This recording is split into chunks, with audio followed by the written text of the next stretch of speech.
교회는 매해 7월 첫 번째 주일을 맥주 감사 주일로 지킵니다. 그 유래는 우리 장로님 기도하신 것과 같이 보리 추수 때쯤을 기억해서 하나님 앞에 맥주 감사로 지내고, 그 다음에 가을의 본격적인 추수 때는 추수 감사로 주님 앞에 지내는 것으로 유래가 되었는데, 근데 이거를 오늘날 우리의 현대 사회를 생각해 보면 때마침 7월 첫 번째 주일이기 때문에 우리에게 여러 가지 의미가 있습니다. 그 2023년 1월부터 6월까지의 지나온 삶을 되돌아보면서 하나님 우리에게 베푸신 그 은혜, 그 발자국, 우리의 삶에 하나님이 어떻게 우리를 이끌어 오셨는가를 상기시키고, 그 다음에 이제부터 남아있는 연말까지 우리의 남아있는 그 인생 가운데 하나님이 우리의 삶을 어떻게 이끌어 가실지를 기대하고 소망하면서 우리가 이 한 해의 중심의 자리에 우리가 예배자로 주님 앞에 찬양도 드리고 예물도 드리면서 우리의 만복의 근원이 우리 주님께 있음을 믿음으로 고백합니다 라는 마음을 가지고 주님 앞에 이렇게 예배를 드리는 것입니다. 오늘 시인은 이렇게 주님 앞에 고백합니다. 내게 베푸신 모든 은혜를 내가 여호와께 무엇으로 보답할까? 여러분이 시인의 이 고백 속에는 그는 하나님의 은혜에 대한 깊은 풍성한 그런 고백이 가득 차 있습니다. 내게 베푸신 모든 은혜를 내가 무엇으로 여호와께 보답할까? 여러분, 지금 여러분의 마음속에 가득한 것은 무엇입니까? 갈망, 어떤 물질에 대한 추구, 염려, 불안, 조급한 마음, 스트레스, 우울한 마음, 상처, 정욕, 쾌락, 여러분 마음에 뭐가 가득합니까? 이런 것들이 가득하면은요, 적어도 은혜에 대한 감각에서는 미끄러져 있는 것이고, 그런 사람은 진짜 감사를 할 줄 모르게 될 것입니다. 반대로 마음 가운데 내 삶에 가득한 것은, 내 삶에 당연한 것은 하나도 없고 모든 것이 주님의 은혜입니다라는 것을 마음에 넘치는 그런 사람들은, 그들은 마땅히 하나님을 예배할 것이고 입을 열어서 찬양할 것이고 무한한 감격으로 주님 앞에 나아가게 될 것입니다. 여러분 이렇게 생각할 겁니다. 시인은 이런 고백을 하는 거 보니까 그가 평탄한 길을 살았구나. 그런데 우리가 그렇게 크게 오해를 할 수 있는데, 그가 운이 좋은 사람이었을까요? 탄탄대로를 걸었기 때문에 하나님이 내게 베푸신 그 은혜가 너무 크다고 고백을 할까요? 여러분 그렇지 않습니다. 그건 대단한 오해요, 착각인데 오늘 3절을 보십시오. 그가 이렇게 말합니다. 사망의 줄이 나를 두르고 스올의 고통이 내게 이름으로 내가 환난과 슬픔을 만났을 때에, 그러니까 그의 인생이 무조건 좋고 넉넉하고 유리했고 어려움이 없었다, 이게 아니라 그의 삶에는 여러분 얼마나 힘들면 사망의 줄이 얽혔다고 말합니까? 저는 내 삶에서 그렇게 표현을 해본 적은 없는 것 같아요. 스올의 고통, 스올은 뭡니까? 게헨나, 이거는 지옥의 고통이에요.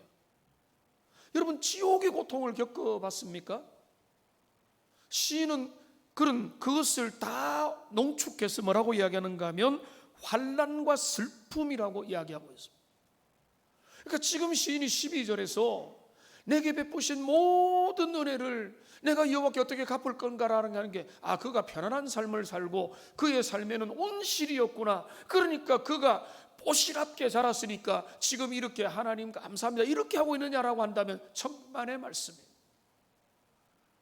그는 험악한 인생을 살았습니다. 그에게는 기가 막힌 웅덩이와 수렁의 삶도 있었고요, 앞이 보이지 않는 깜깜한 터널, 이 터널이 언제 끝날지 모르는 그런 역경의 순간들, 그런 정말로 사망의 엄침한 죽음의 그림자가 아로 놓여있는 그런 삶의 질곡을 지나가는 그런 삶이 시인의 삶이었다는 것입니다. 그런데요, 이상하죠? 그러니까 이 시인의 이 12절의 고백은 결코 낭만적인 고백이 아닙니다. 역경과 고난과 여러 가지 기가 막힐 그 상황들을 지나온 자로서 주님 앞에 고백을 하고 있다는 거예요. 그러니까 이 고백은 영혼의 고백이요, 진정한 고백이 그 속에서 울려 나오는 것입니다. 목사님도 그래 한번 살아보세요. 당신도 그런 일 겪어보세요. 이런 일 한 번씩 듣죠. 좀 다르게 표현하지만 여러분, 하나님의 사람 누군가 하면 수많은 고난과 수많은 역경과 이해되지 못하는 환난들 속에서도 결국은 찬양하고, 결국은 감사하고, 결국은 하나님의 은혜를 고백하는 자인 줄로 믿습니다. 당신도 그렇게 살아보면 그 말 못할 건데요. 여러분, 그렇지 않아요. 오늘 시인이 그걸 증명하잖아요. 사망의 줄이 그를 얽고 수월의 고통이 그를 침노하지만은 그것이 그의 영혼이 침노당하도록 허락하지 아니하고, 그는 뭘 하고 있습니까? 내게 주신 모든 은혜를 내가 여호와께 어떻게 보답할꼬? 라는 마음으로 주님 앞에 섰다는 겁니다. 여러분, 우리의 삶은요 정말로 모순이 많습니다. 전도서는 그 모순을 많이 그리지만은 어떤 사람은 감사의 조건이 제가 볼 때 넘쳐흐르는데도 원망 불평밖에 안 해요. 어떤 사람은 원망할 게 많고 시험 들어서 낙심하면 어떨까라고 염려되는 사람인데도 그런 가운데서도 주님을 의지하고 찬양하고 감사하며 할렐루야 하면서 주님의 은혜를 붙들고 항상 감사하며 그런 사람들이 있다는 겁니다. 그러니까 이걸 보면서 목회자로서 느끼는 게 뭔가 하면 이 성경의 말씀이 진짜인 거예요. 조건이 좋고 환경이 좋고 잘 자라면 감사 잘하느냐, 천만의 말씀이에요. 여러분, 환경이 좋아서 감사하면 부자들은 다 감사하게 해요. 그런 게 아닌 것입니다. 여러분, 어떤 사람은 그 악조건에도 불구하고 하나님 내 인생을 이끌어 주셨다고 찬양하고 감사하고 고백하는 반면, 어떤 사람은 좋은 조건들 많음에도 불구하고 많은 원망거리와 불평거리를 찾고 그 와중에도 기가 막히게 문제거리를 삼아서 감사를 잃어버리는 거예요. 그러니까 우리가 드려야 되는 감사의 본질은 뭔가 하면 환경과 조건을 뛰어넘는 하나님 때문에 감사하고, 우리 주님 때문에 감사하고, 우리 주님이 우리를 이 모습 이대로 여기에 이 자리로 우리를 이끌어 주시고 안내하신 것 자체가 하나님의 은혜인 줄 믿는 자가 진정한 감사를 돌리게 될 줄로 믿습니다.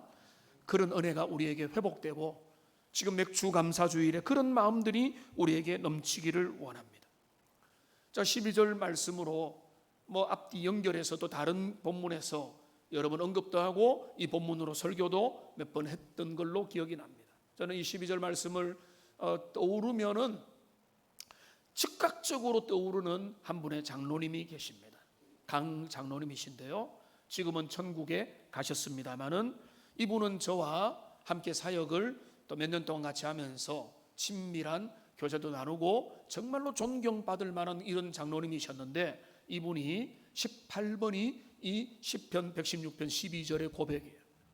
예전에는 아마 여호와께서 이게 먼저 나와서 여호와께서 내게 베푸신 모든 은혜를 내가 무엇으로 보답할까? 이게 이분의 입만 열면은 그 고백을 하는 거예요. 그런데 이 분은요, 이 고백으로 유명하고 때로는 눈물을 글썽이면서 저 앞에서 함께 교제하며 또 함께 협력하며 아름다운 사역을 잘 했던 분인데, 이분이 그렇게 된 또 이유가 있습니다. 이분의 신앙 고백을 들어보면은 이분은 교회 관리 사찰 집사, 그게 문제될 거는 없습니다만은 이분이 그 교회의 사찰 집사 출신이에요. 몇 년을 오랫동안의 사찰 집사로 섬겼습니다.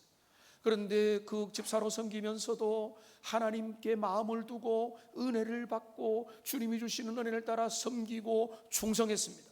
그러다가 그만두고 다른 일에도 하나님 은혜를 주셨고, 그 자녀들도 잘 되고 믿음 안에서도 잘 자라고 앞길도 하나님이 열어주셔가지고, 지금 이제 이분을 제가 만날 때는 뭐 60대를 훨씬 넘었고 그런 모습들을 이제 보는데, 이분이 그 생애에 지나온 모든 삶에서 하나님 앞에 고백을 드리는 거예요.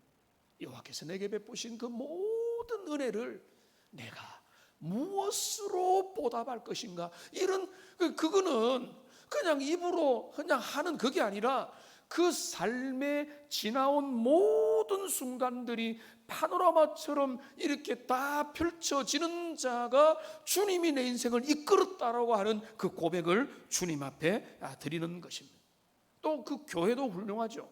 이런 분을 장로로 세워가지고 하나님 앞에 하고 서로가 존경하고, 이분은 중성하여 교회의 기둥과 같은 일꾼이 되고 모두가 존경하고 기뻐하고 함께 사랑하고, 노년에 복된 노년을 보내면서 하나님께 영광을 돌리는 그런 인생을 살았던 것입니다. 하나님의 은혜를 아는 자의 고백이 바로 시편 116편 12절의 고백이고, 오늘 이 고백이 그냥 아름다운 입에 발린 고백이 아니라 인생 전체가 담겨져 있는 그런 신앙의 고백인 것입니다. 그런데 오늘 이 본문으로 다시 돌아가 보면, 시인은 은혜를 말할 때 내게 주신 모든 은혜라고 말하고 있습니다. 내게 주신 모든 은혜입니다. 모든 은혜. 그러니까 이게 어떤 하나, 어떤 한 건, 또 다른 건, 이런 게 아니에요. 그 인생 전체를 되돌아보니까 은혜 아닌 게 없었더라는 거예요. 모든 것들이 은혜라고 그렇게 말하는 것입니다. 그 삶의 역경도 있었고 곤란도 있었고, 이 어떻게 통과가 될 거냐라고 하는 불안한 마음도 있었고, 앞이 깜깜한 시절도 있었고, 사자가 입을 버려가지고 기다리는 듯한 순간도 있었지만은, 그 모든 순간들 속에서 뒤돌아보니까 이 모든 것들이 하나님의 은혜라고 그렇게 말하는 것입니다. 그러니까 내게 베푸신 모든 은혜, 여러분 인생을 어떤 시각으로 바라보십니까? 지나온 삶들을 돌아볼 때에 무엇이 남습니까? 하나님의 은혜로 여러분의 지나간 삶들을 해석하는 은혜의 시각이 열리기를 주님의 이름으로 축원합니다. 은혜가 주어지면 은혜로 내 인생을 해석하는 거예요. 그런데 어떤 사람들은요, 그 좋은 일들 속에서 나쁜 일들만 골라서 기억을 해요. 기억할 게 그렇게 많은데, 소중한 기억들, 아름다운 기억들, 행복했던 기억들, 주님이 이끌었던 그 기억이 내 삶을 이끌어야 되는데, 그게 아니라 서러웠던 거, 억울했던 거, 섭섭했던 거, 상처받은 이런 것들만 기억해가지고 돌아보면은 그런 어떤 좋은 은혜의 기억들보다는 별로 좋지 못한 것들만 자꾸 기억하는 거예요. 여러분, 속담에도 뭐가 있습니까? 은혜는 어디에 새기고요? 은혜는 마음에 새기고 원수는 물 위에 새겨라는 말이 있어요. 사람들 거꾸로 하죠. 은혜는 물 위에 새기고 잊어버리고, 원수는요, 마음, 머리, 수첩, 일기장 다 새겨서 두고 보자, 나중에 두고 보자, 두고 봐라, 이렇게 하면서 그거 붙잡고 인생을 살아가는. 그래서 나온 영화 제목이 뭡니까? 복수는 나의 힘, 뭐 이렇게 되는 거죠. 하나님의 사람의 특징은요, 원수는 망각하고 은혜는 두고두고 기억하는 것입니다. 지금 이 시인이 그렇게 되는 거예요. 인생이 되돌아볼 때 그의 삶의 불편함과 어려움과 그의 악당들과 원수들이 없었겠어요? 나열하라고 하면은 뭐 이렇게 대학 노트에 뭐 10페이지 넘도록 이 사람이 악당 역할을, 저 사람이 못됐고, 이런 거 수두룩 빽빽할 거예요. 그런 것들이 중요한 게 아닙니다. 그의 인생을 지배하는 것은 여호와께서 내게 베푸신 모든 은혜예요. 여러분의 삶에서 하나님의 은혜로 여러분의 인생을 재해석하는 은혜가 주어지기를 주님의 이름으로 축원합니다. 그래서 이런 말도 있습니다. 꾀꼬리는 이슬을 먹고 아름다운 목소리를 내는데 독사는 이슬을 먹고 맹독을 만들어낸다. 근데 그게 성경적인 것 같아요. 그게 성경적이라고요? 맞습니다. 은혜를 모르는 사람은요, 모든 일들을 통해 결국은요 원망하고 불평하고 불신으로 나가요. 근데 은혜의 사람은 넘어졌는데, 이상하게 됐는데, 역경을 당했는데, 돌고 돌았는데 결국은 그 입에서 뭐가 나오는가 하면 하나님의 은혜를 찬양하는. 그러니까 지금 시인이 그렇게 돼 있는 거예요. 역경과 환난과 우리 인생의 여러 과제들을 돌고 돌아서 내 인생 기구하다로 끝내는 게 아니고 내 인생 하나님이 주신 놀라운 은혜가 나를 지배했다, 이렇게 찬양하고 고백하는 게 바로 시인의 고백이라는 거예요. 여러분, 사연 있는 사람들 되지 말고 사연 많은 인생으로 살지 말고 그 사연을 주님께 맡겨드릴 때 하나님의 은혜를 통해서 내 인생이 새롭게 달바꿈 되는 그런 은혜가 있게 되는 것입니다. 시인은 내게 베푸신 모든 은혜를 내가 무엇으로 보답할까, 무엇으로 보답할까 하면서 그 두 가지 이야기를 합니다. 첫째로는 13절에 보니까 구원의 잔을 높이 들어서 내가 13절에 나오죠. 구원의 잔을 들고 여호와 이름을 부를 것이다. 구원의 잔을 높이 들고 여호와 이름을 부른다는 것은 하나님께 영광을 돌린다는 것입니다. 여러분, 연말이 되면은 예전에는 아이들 어렸을 때 그 이제 뭔가 시간이 있을 때 연말 시상식, 그 다음에 연예 대상 이런 거 한 번씩 본 기억도 있는데, 이제 본지가 가물가물하지만은 그런 어떤 최우수 연기자 상을 받고 이렇게 하면은 중요한 상을 받으면은 상 받고 뭐 합니까? 인터뷰를 하는 거예요. 그러면은 사회자가 막 소감을 이야기해 달라면은 소감을 할 때 빠뜨리지 않는 게 뭡니까? 이 모든 영광을 우리 감독님과 그 다음에 우리 스태프들과 그 다음에 우리 동료 함께 고생했던 분들과 이러면서 그 다음에 부모님 이름인데 그때 이제 이제 내가 열심히 했다고 생각했는데 이름을 빠뜨려 보세요. 그러면은 얼마나 서운하겠습니까? 그러니까 그런 거 안 빠뜨리려고 애를 쓰고 나중에 이제 이름이 빠뜨리면 나중에 후속 기사에도 내가 이런 사람 이름도 진짜 말하려고 했는데 잊어버렸다라고 말하는데요. 근데 오늘 시인을 보세요. 시인은요, 그 첫 번째 자리로 하나님의 그 구원하시는 하나님, 내 삶을 새롭게 하시는 하나님, 나를 반석 위로 높이신 그 주님의 이름을 첫 번째로 영화롭게 하고 있다는 것입니다. 그러니까 여러분, 불신앙과 신앙은요, 제가 볼 때 한 끗 차이예요. 불신앙자들이 감사하지 않는 게 아니에요. 그들도 감사 잘합니다. 스태프들 감사합니다. 나를 키워주신 부모님께 감사합니다. 우리 가족들 감사합니다. 우리 함께 했던 그 같이 뛰었던 그 그룹들 감사합니다. 다 하는 거예요. 나를 이렇게 키워주신 방송국 관계자들 감사합니다. 사장님 감사합니다. 빠뜨리지 않죠. 그들에게 빠뜨리는 것은 하나님께 대한 감사를 빠뜨리거나 아니면은 하나님도 약간의 지분이 있습니다. 하나님께도 감사합니다. 이 정도로 머무르는 거예요. 근데 오늘 다르죠. 오늘 시인은 내 인생 이렇게 이끌어 가신 하나님이 내 인생의 제일로 감사의 대상입니다. 하나님 제1번 주님께 감사. 여러분, 부모님 감사 안 합니까? 스태프들 감사 안 합니까? 내 동료들, 가족들, 주변의 사람들 감사하지 않습니까? 감사하죠. 그런데 이 감사는 본질적인 감사가 아니고 이 모든 감사의 조건들을 이끌어 오신 분은 바로 우리 하나님이시다. 그러니까 믿음의 사람들은 그 감사를 주님 앞에 표현하고 주님의 은혜를 기억하여 그분 앞에 예배를 드린다는 것입니다. 그러면서 그런 14절에서는요, 내가 서원을 갚겠다라고 이야기하고 있습니다. 14절을 보시면은 여호와의 모든 백성 앞에서 나는 나의 서원을 여호와께 갚으리로다.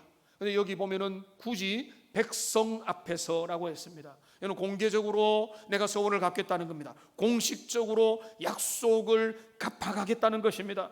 그런데 한번 보십시오. 왜 서원을 갚겠다는 말을 하죠? 그가 서원을 했다는 거고, 서원은 주로 언제 하죠? 기도할 때 하는 거죠. 답답할 때. 우리 자녀들도 막 다급하면은, 어제도 일부 때 이야기 안 했는데 단기 선교 가는데 저하고 아들이 또 협상을 벌였지 않겠습니까?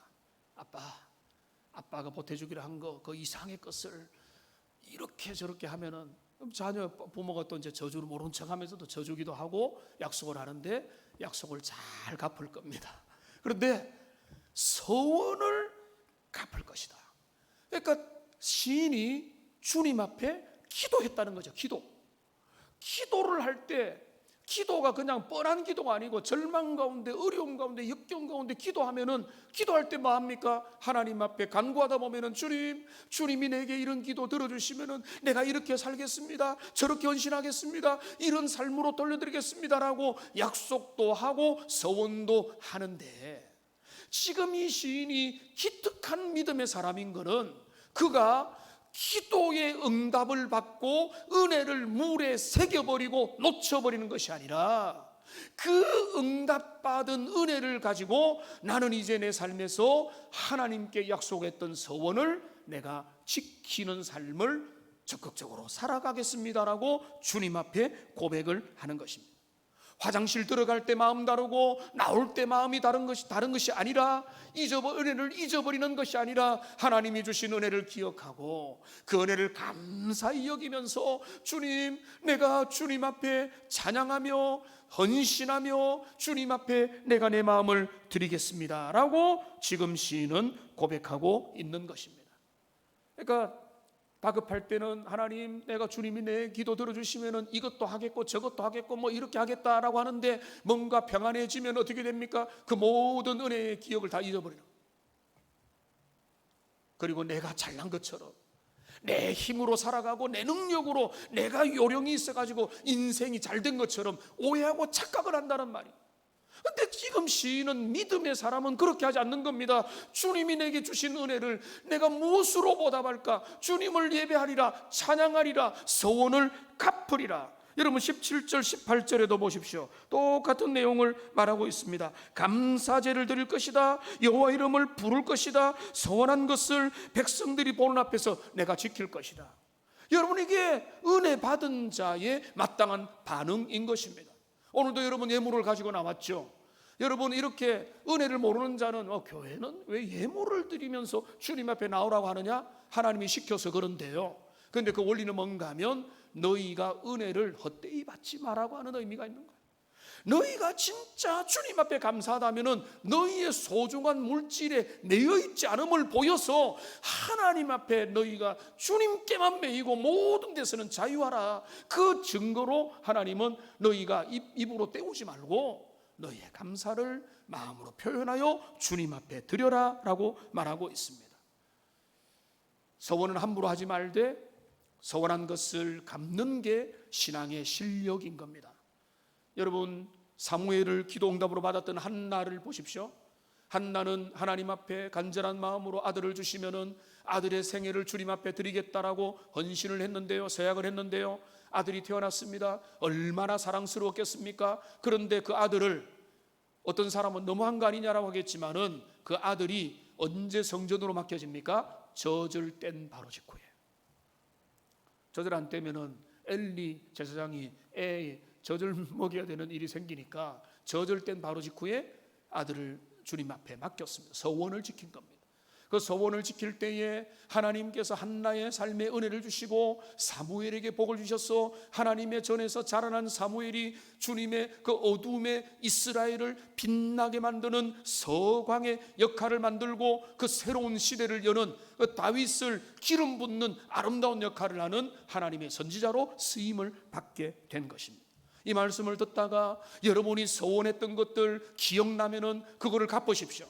그거를 주님 앞에 응답하리라고 새롭게 결심을 하시기 바랍니다. 왜냐하면 하나님은 만홀히 여김을 받지 않으시기 때문에 그런 것입니다. 그러면서 성경을 가만히 보면 오늘 본문의 말씀은 이거로 우리가 충분히 해석도 되었고 적용이 되었는데, 성경은요, 하나님의 은혜를 결코 물에 새겨서는 안 된다는 것을 계속해서 강조를 하고 있습니다. 경고를 하고 있습니다. 여러분, 그래서 이렇게 됩니다. 은혜가 소멸되면은 나타나는 현상이 뭔가 하면 감사치 않는 겁니다. 왜냐하면은 감사하라, 감사라는요 율법도 아니고 도덕적 요구도 아니거든요. 감사는 은혜가 넘치면 나타나는 자연스러운 반응이기 때문에 감사는 결론이면서 감사는 쉽게 하지 못합니다. 근데 진짜 감사를 하는 자는 내면에 은혜를 알기 때문에 감사를 하는 거죠.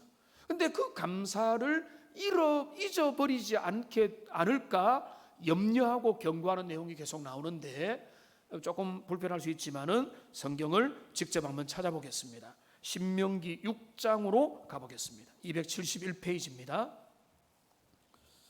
여기 신명기 6장 구약성경 271페이지에 보면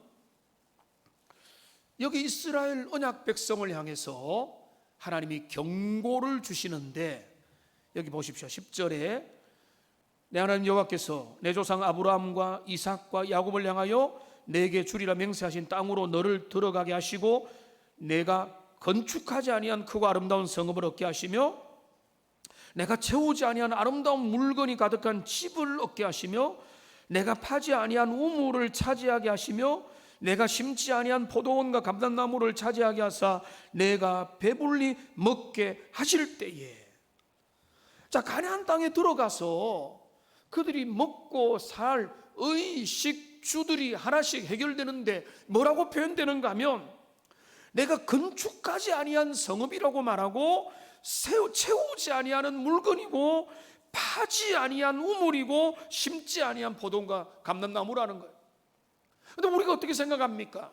우리가 심었고 우리가 지었고 우리가 거두었다고 생각하는 거죠. 우리가 전혀 하지 않았다는 게 아니라 신앙의 고백의 차원에서는 뭔가 하면 내가 했고 가족이 했고 주변이 했지만은 그 모든 것들을 가능하게 하신 것은 여호와 하나님의 은혜다라고 느끼는 것이, 고백하는 것이 신자의 고백인데, 그러니까 이런 표현들이 나오는 거죠. 그 모든 것들을 이루어질 때 뭐를 조심하라고 합니까? 12절을 보십시오. 여호와를 잊지 말고, 12절 처음에 너는 조심하여 여호와를 잊지 말고 여호와를 경외하며 그를 섬기며 그의 이름으로 맹세하라. 다른 신들을 따르지 말라. 마지막 15절 마지막의 경고는 너를 지면에서 멸절시키실까 두려워하라. 이 말이 뭔가 하면 신자의 유혹은 언제 찾아오느냐라는 것입니다. 지독한 가난이 그의 믿음의 유혹을 줄 수도 있겠습니다. 아굴의 잠언의 기도를 보면 그럴 수도 있겠지만은 더 큰 유혹은요, 평안의 때에 찾아옵니다. 먹고 살만할 때, 집이 생기고 앞날이 눈에 보이기 시작하고 물질이 생기고 평안하고 보장들이 되면 먹고 살만하네. 그러면요, 그때부터 하나님을 저주하나요? 저주하지 않습니다. 하나님을 별로 생각을 하지 않습니다. 기억하지 않습니다. 우리가 우리 힘과 우리 노력으로 열심히 사니까 되네. 그러니까 주님을 떠나고 다른 걸 붙드는 게 뭡니까? 우상숭배죠. 그러니까 모든 선진국들이 주님을 사랑하고 그 열악한 상황에서 주님께 붙들렸을 때는 하나님이 그에게 은혜를 주셨는데 은혜를 관리하지 못해가지고 그들이 영적인 타락, 도덕적인 타락, 물질적인 타락, 그래가지고 그들의 영적인 미끄러지는 상황에 있는 모습들을 우리가 얼마나 많이 보고, 우리 한국 교회와 우리도 그런 유혹 앞에 노출되어 있고, 이거는 신명기, 지금으로부터 수천 년 전에 오고 오는 후손들을 위해서 이미 경고하신 겁니다. 이 말씀을 한마디로 줄이면 먹고 살만할 때 너희는 여호와를 기억하고 너 인생에 내가 잘해서, 내 남편 잘해서, 우리가 실력 좋아서, 부모 잘 만나서, 운때가 좋아가지고 이런 이상한 말로, 세상이 하는 말로 나 하나님의 은혜를 물에 새겨버리지 말고, 그 은혜가 내 인생을 지배했기 때문에 내가 지금 서 있는 것도, 내가 지금 호흡하는 것도 하나님의 은혜였다라고 은혜로 해석하는, 하나님의 은혜가 여러분 입에서 떨어지지 않는 그런 인생을 살기를 주님의 이름으로 축원합니다. 그 은혜가 내 마음에 지배해야지. 은혜의 반대는요, 죄, 이런 거라기보다 은혜 반 뭔가 하면 율법이에요. 요구예요. 요청이에요. 왜냐하면 은혜가 없기 때문에 은혜의 밑바닥에, 그 밑에 있는 율법이 자꾸 나를 지배하는 거예요. 하나님의 은혜가 나를 지배하면은 율법을 넘었어요. 도덕을 넘었어요. 윤리를 넘어서서 주님이 주시는 그 은혜의 시각으로 모든 것들을 재해석하게 되는 것입니다. 1절에도 한번 나누었습니다마는 참 은혜로운 찬양이 있죠. 왜 은혜로운가 하면 제목이 은혜이기 때문에. 제목도 은혜예요, 은혜. 근데 이 가사를 보면은 너무 은혜를 잘 그려주고 있습니다. 내가 누려왔던 모든 것들이, 내가 지나왔던 모든 시간이, 내가 걸어왔던 모든 순간이 당연한 것 아니라 은혜였어. 아침 해가 뜨고 저녁에 노을, 봄의 꽃향기와 가을의 열매, 변하는 계절의 모든 순간이 당연한 것이 아니라 은혜였어. 2절에 보니까 내가 이 땅에 태어나 사는 것, 어린아이 시절과 지금까지 숨을 쉬며 살며 꿈을 꾸는 삶, 당연한 것이 아니라 은혜였어. 내가 하나님의 자녀로 살며 오늘 찬양하고 예배하는 삶, 복음을 전할 수 있는 축복이 당연한 것 아니라 은혜였어. 이 가사를 음미해 보면은요, 계속 메아리 치는 게 있죠. 저도 말씀을 준비하다가 문득문득 책을 읽다가도 이런 게 떠올라요. 당연한 게 아니다. 우리의 삶에 단 하나도 이거는 내게 자격이 있고, 나는 그런 권리가 있고, 내가 그런 실력이 있고, 나는 그런 능력이 있어서 이것을 가진 게 아니라 하나님이 베푸신 은혜였다라는 진정한 고백이 내 속에서 일어날 때 삶의 태도가 달라지게 되는 것입니다. 그런 은혜가 회복되기를 소망합니다. 그런 마음으로 우리 회중들의 마음을 담아서 우리 이 찬양을 같이 한번 해보면 좋겠어요. 이 찬양, 내가 누려왔던 모든 것들이 여러분의 목소리가 훨씬 더 크게 들리면 좋겠습니다. 우리 하나님, 다른 것보다 주님, 모든 게 은혜입니다. 이 고백이 하나님 제일 기뻐하실 것 같아요. 같이 찬양하겠습니다.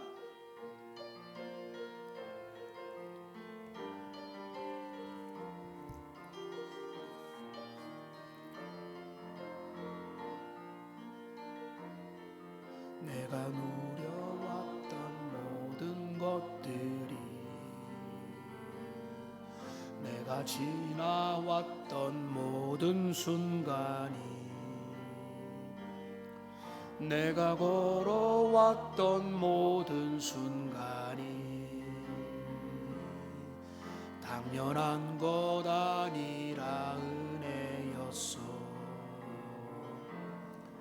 아침 해가 뜨고 저녁에 노을,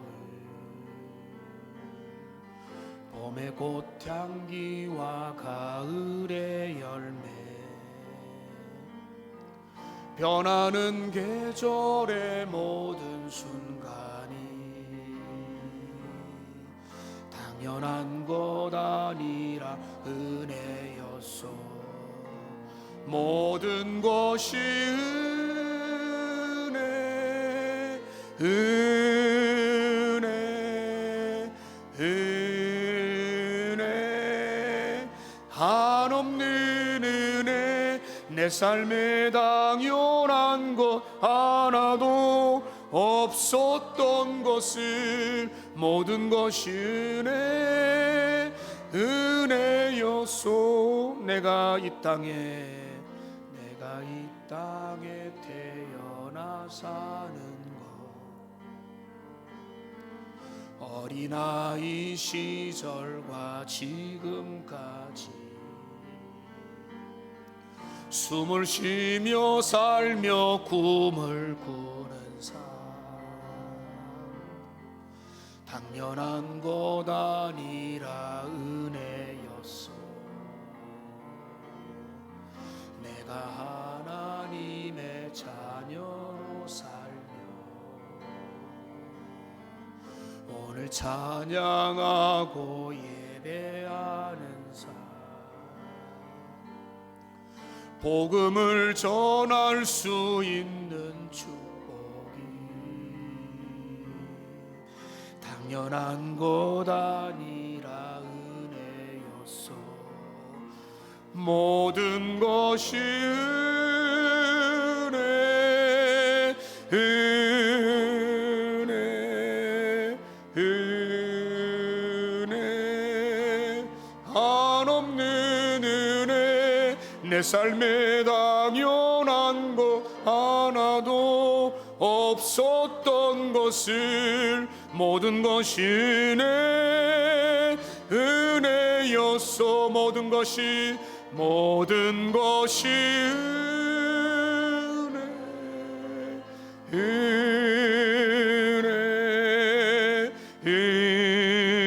은혜, 한없는 은혜. 내 삶에 당연한 건 하나도 없었던 것들 모든 것이 은혜, 은혜여. 마지막으로 모든 것이 은혜,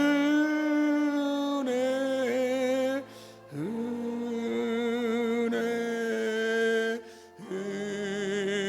은혜, 한없는 은혜. 내 삶에 당연한 건 하나도 없었던 것을 모든 것이 은혜, 은혜였소. 할렐루야. 이런 은혜가 우리에게 있기만 하면 뭐가 문제겠습니까? 사실 제가 말씀을 준비하다가 찬양을 한 곡 더 준비했는데 이거는 참아야 되겠다. 그래서 이 찬양을 평소도 잘 안 부르는데, 근데 그 찬양의 곡을 이것입니다. 내 인생 여정 끝내요. 저 천국 문 앞에 이를 때 내 입술을 열어서 말하리 뭐죠? 예수 인도하셨네. 여러분, 우리 인생의 성공은요 다른 게 아닙니다. 좀 더 잘 살고 좀 더 큰 차를 타고 좀 더 많은 타이틀 가진 거, 그거 중요한 거 하나도 아닙니다. 우리 인생의 성공은 한 가지입니다. 주님 앞에 서기 직전에 우리의 마음속에 하나님, 내 인생 모든 것 주님의 은혜였습니다. 순간순간마다 마디마디마다 뒤돌아보니 주님의 은혜밖에 없습니다라고 고백하면은 그게 성공일 줄로 믿습니다. 그렇게 살면 되는데 시인처럼 하면 됩니다. 고난당할 때 기도하고 환난 가운데 주님 찾고 하나님이 은혜 주시면은 그 은혜 마음껏 찬양하고 예배하며 서원을 갚으며 주님 앞에 감사로 영광을 돌리는 그 인생을 살면요 그렇게 되는 것입니다. 어느 순간에 끝까지 가는 거예요. 내가 어떻게 일평생 주님 앞에 그 승리하는 삶을 살까? 끊어서 갈 수밖에 없어요. 지금 다시 결단해서 그 은혜를 받고 내 삶에 단 하나도 당연한 게 없다. 내가 좋은 직장 취직한 것도, 내게 멋지고 예쁜 인물을 주신 것도, 내가 이런 것들을 누리게 된 것도 당연한 게 아니다. 그거를 고백하면서 주님이 내게 좋은 부모 주셨고 이 나라에 태어나게 하셨고 내가 이런 모습이라도 살게 한 것 주님의 은혜다. 아니, 좀 부족해도 내가 호흡하며 살고 주님의 자녀가 된 것만으로도 무한 은혜를 감사하시기 바랍니다. 그렇게만 되면 우리 주님 앞에 일평생 승리하는 자로 서게 될 것입니다. 그런 은혜가 우리 모두에게 넘치기를 주님의 이름으로 축원합니다.